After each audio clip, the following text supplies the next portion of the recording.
So I've been a Motherwell fan all my life.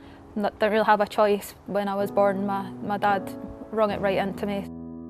I love going to the games because it's something to do. It's a day out where you know you're always going to see all your family, your friends, and you just look forward to it at the end of the week.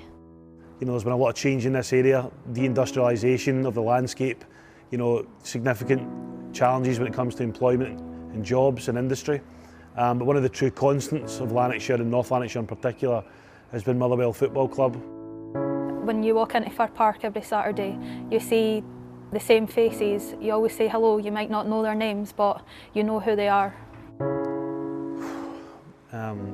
Sadly, we've lost a number of supporters. Maybe, you know, we know for a fact it's over a dozen. You know, it could well be much more than that.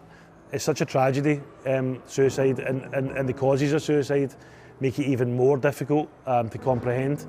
Personally, I've known 2 people who have taken their lives, and I've also known of a couple of other of the fans who have sadly took their lives as well.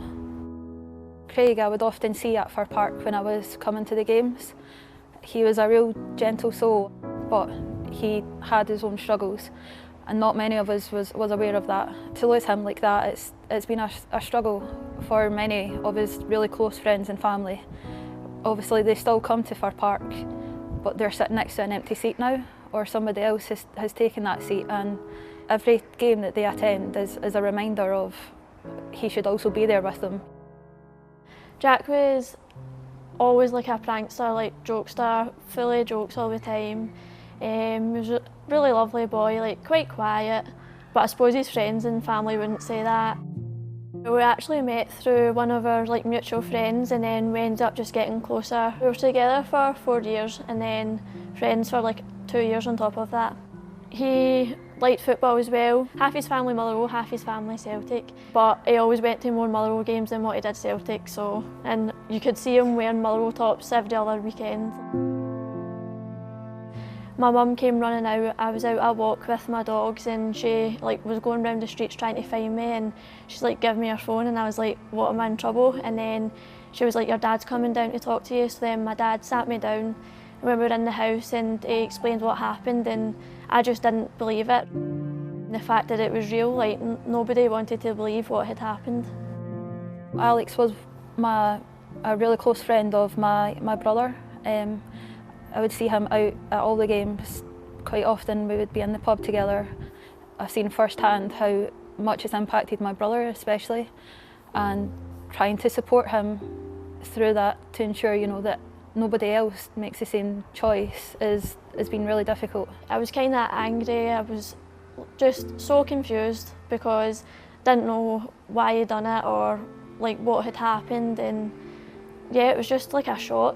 You know, I've seen the devastation that suicide has caused, you know, individuals who work at the club personally. We had a member of staff whose husband took their own life, and then a year later their son-in-law took their own life, and I saw the complete destruction of that woman who was so brave and had to hold themselves together for their family. And it's so difficult to watch. There's guilt, there's anger, there's frustration. You know, there's so many emotions attached to suicide. Lloyd played football till he was about 15, 16 years of age, and he actually was a very talented footballer, and he actually gave the football up just to ensure he wouldn't miss any Motherwell games. The day I found out, I got a call from my mum, and I just can't describe what I heard down the phone. I raced over, and the police and the ambulances were there, and it was just that everybody was crying. It was just utter devastation. There's no other words to describe it. For my mum especially, I've never seen my mum like this before. She was out screaming in the middle of the road. She couldn't even go up the stairs in her own house. She was wanting to move house. She will never be the same. My mum's life will never be the same.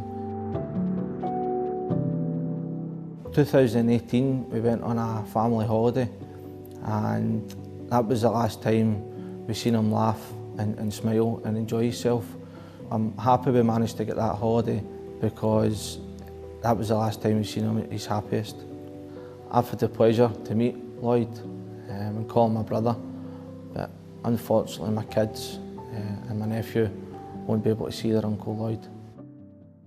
We try and help people who have been impacted by suicide, or people who may be impacted by suicide, in a number of ways.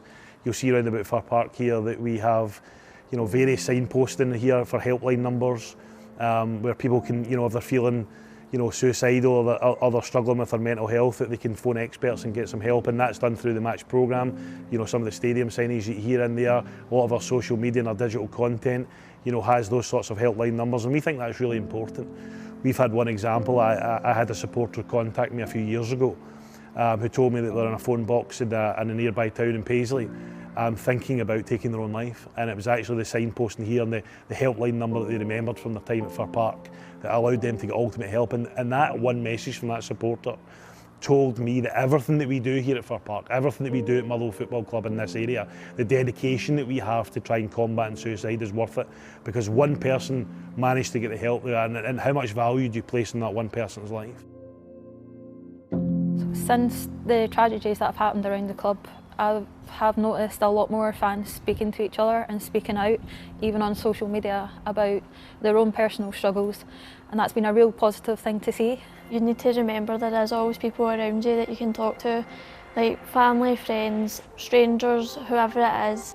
If you see somebody struggling and suffering and not being themselves and being quiet, just check on them, have a word, speak to them, make sure everybody's okay, because ultimately you could be saving someone's life. Definitely always make sure that you speak out, make sure you're heard and know that you matter and know that things will get better over time.